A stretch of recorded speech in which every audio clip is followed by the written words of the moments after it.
I've known Chike for quite a number of years now, and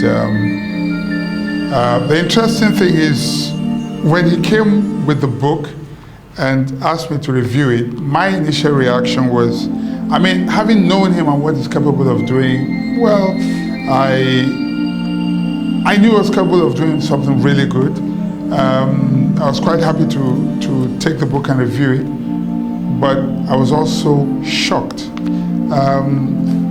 Pleasantly surprised or pleasantly shocked, because quite frankly, what I saw when I went through the book was far, far, far more than what I had ever imagined possible. You know, usually, sometimes from this part of the world, most of us at times when we look at inspirational books, we expect that the best inspirational books would come from the US. You know, and when we quote from the US and from the Western world. But I want to make bold to say, quite frankly, and I'm not saying this because I think you should, you know, buy the book, but honestly, I have read, and believe me when I say so, I've read quite a lot of inspirational books. But this will stand right at the very top of the books I've read. What a title, Overcoming Your Challenges. I looked at it and, you know, Chike, what he has done here that is quite different from most of the inspirational books is he has attempted to debunk myths and long-held beliefs, you know, that a lot of people have about thinking positively, overcoming challenges and things like that. Right at the very beginning, you know, one of the things he talked about was the fact that we must acknowledge the existence of challenges. Which brings to mind the fact that, you know, sometimes when, I mean, just reading it through, and it really shocked me as well, particularly for believers. When you hear, for instance, that you have a woman discovers she has a lump in her breast, you know, which is a sign, or it could be a tumor or cancer or whatever, the initial reaction would be, God forbid, it is not my portion, you know, and stuff like that. And what you find is people living in denial. And because of this issue of not accepting, not necessarily accepting, but acknowledging the existence of problems, a lot of people have ended up dying. What Chike is telling us here is, first of all, acknowledge that this is a problem. You have a lump, no matter how you want to wish it away, it's a lump, it's there. What should you do? Go get a doctor to look at it. And so what he challenges his readers to do is, first of all, acknowledge the existence of that problem. It is in acknowledging the existence of that problem that you can confront the problem and overcome it.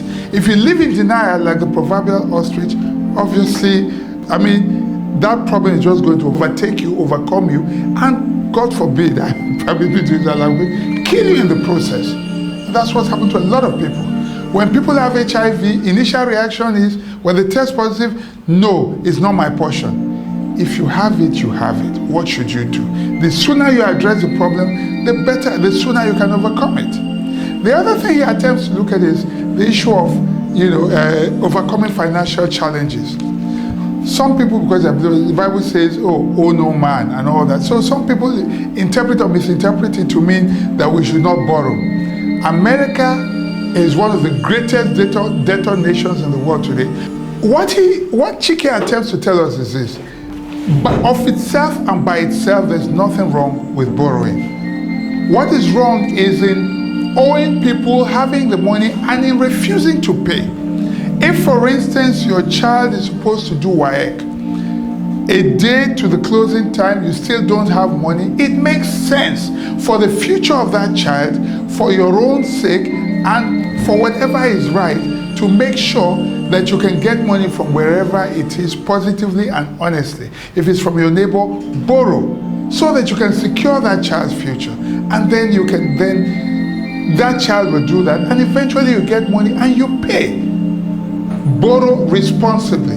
If you have a challenge, like he gave an example of the widow, she had to go and borrow, you know, vessels in order to be able, you know, to fill them up and for a miracle to be complete. You know, what Chike attempts to do is look at pragmatic solutions to everyday problems. Most positive thinkers will just say to you, think positively, but what Chike attempts to do here is While you're thinking positively, be positively realistic, confront your problems, confront your demons if you like, head on and overcome them. Looking through the pages of this book, I mean, there's quite a lot. You know, he takes us through coping with academic challenges, handling health challenges, extricating ourselves from nagging problems, and being appreciative also. You know, being appreciative itself, I would say, is an art. You know, the Bible says, a man's gift maketh a way for maketh a way for him. How appreciative are you of even life today, being alive today? Are you appreciative of the fact that you are alive today? Are you appreciative of the little things that you have? Are you appreciative of the things that God has been doing for you? Are you appreciative of the people who have contributed to your life? These little things matter a lot, and they can open bigger doors, greater doors for you. He takes us through the issue of suffering. You know, he asks us a question: is suffering useful? I want to say this. You know, imagine if you could not feel pain. How would you know, for instance, if your hand were on fire, that your hand is burning? What pain does is, or what suffering does is, it challenges you to move on, you know, it takes you out of your comfort zone and challenges you to be able to see beyond the ordinary. You know, some look at suffering as if it's a curse. Sometimes we need suffering, you know, to awaken us to, you know, the giants that are within us. Unless you turn around your suffering for good, you don't even realize the potentials that are in you. He takes us through quite a very, very useful topic there.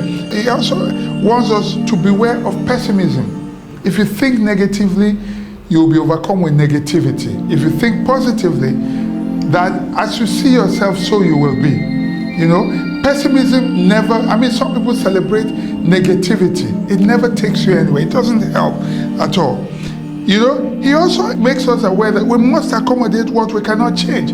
I like an example he gave of a man, you know, of a shop where a man sells musical works and all that, and it's constantly blaring, you know, the sound at, you know, at the highest volume. It's such a terrible noise around. But next door to him, there's a bookshop. And this guy in the bookshop, Chike, walks up there and says, how do you cope in an environment? And the guy says, I've learned to enjoy the music. You know, and quite frankly, it's the best approach, because he has converted that noise into music. For him, when the music plays, he sings along with it rather than complain. I mean, what you cannot change, there's no point complaining about. Look at it and see how you can make the most out of it. You know, shows us through this book how we can accommodate and turn around seemingly, you know, negative situations and things that obviously we cannot, you know, change. Unseen forces and our challenges. Also assures us that there's always a way out, no matter. There's a beautiful example he gave from his family, his son and his daughter. I don't want to bore you with it. There's quite a lot to look at in the book. And from that little example, what he observed from the little kids, you know, one of them was able to overcome what seemed an impossible situation in sibling quarrel, not rivalry. There was a lesson in it for us there, that no matter what the situation, no matter what the challenge is, there is always a way out if we strive and if we try hard enough. He wants us also to beware of comfort zones. A lot of people are landlords today because they got kicked out of where they live. When you remain too long in your comfort zone, you do not know that you are capable of becoming anything. Sometimes when you are in employment, until you get kicked out, you don't even recognize that you have entrepreneurial potentials in you. And so he wants us to beware of comfort zones. They are a trap of themselves and by themselves. And he says to us, think and do something. You don't achieve anything by just remaining in one place. You know, think, and until you move, nothing happens. You know, and he also says to us, you get out of life what you put into it. What you get out of life is what you put into it. If you don't put any effort, if you don't start something, nothing ever happens.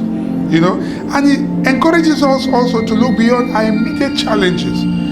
You know, there's quite a lot to say. I mean, for as long as possible, it takes us through motivation, the power of motivation, and also encourages us to consider what is at stake. You know, and to always seek wise counsel. In the multitude of counsel, we cannot get lost, quite frankly. You know, And he encourages us also to be decisive and focused, and to develop a strong will. Then another thing is to visualize the joy of being an overcomer. Sometimes until you see it, you cannot seize it. He gives us copious examples. The great thing about this book is it is heavily illustrated with practical everyday examples, not from America, but from around us. Examples we can relate to, people we can see around us, ordinary folks, people he has encountered, people that remind you of people in your immediate environment. And so you can immediately see, how you can draw inspiration from it, from these examples, and see that they're not far-fetched. These are examples, they're not from America. And believe me, they work. As he comes towards the end, he encourages us to work on our temperament. Many of us have lost great opportunities because of our temperaments. You can be talented, hugely talented. You can have great potentials and all that, but until you can govern your temperament and your temper, you will lose everything. And then he tells us what to do when all else fails. And what is that? Pray. He gives us great examples of how prayers have turned around situations.